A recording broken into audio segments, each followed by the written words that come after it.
Right, here's Andy XL back with his NFL Week 11 preview, is his latest NFXL podcast. This will be a brief one, just looking at how I did last week and looking forward to the Thursday night game. I'll cover off the rest of the games in parts 2 and 3. So here's part 1 of my Week 11 preview. So as we enter the penultimate week of bye weeks for teams, we're reaching the stage of the season where teams really need to stand up and be counted as they make for their postseason runs or indeed fall out of contention. I always see this point of the season where everybody has had their bye or pretty much had their bye. It's the stage of the season where teams have finished jostling for position on the starting line in the race for the postseason, and now the race starts in earnest once we get to Thanksgiving week, which is upcoming. So in week 11, who will improve their position for when the starting gun fires by getting valuable wins this week, and who could be pushed into a less favourable starting position by losing? And of course, there are also those who have failed to make it to the starting line at all.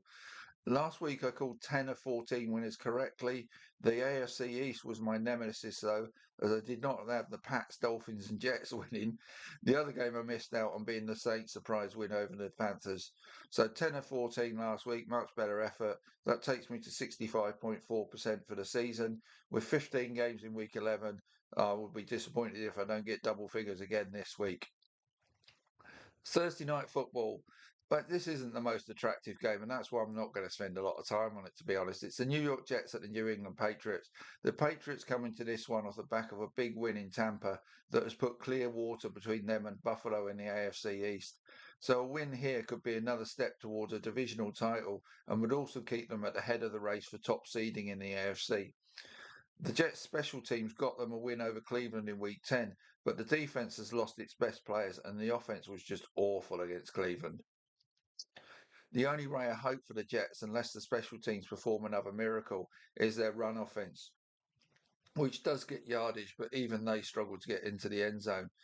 But that is going up against the Patriots' number one ranked run defense. So even that chink of light falls into darkness. The Jets allow plenty of yardage on the ground, so Trevelyan Henderson could be in for another good game as Ramondre Stevenson is out off the back of his fine performance last week. So, like I said, short but sweet this one. The Patriots are just a much better team than the Jets, full stop. So this will be an easy win for them. And I'm going to take them to win tonight by 27 points to 13. And that wraps up a brief part 1 of my Week 11 preview. Like I said, part 2 will cover the Sunday game in Madrid and the Sunday early slot, and then part 3 will cover the remainder of the games. So that's it from me for now. See you soon.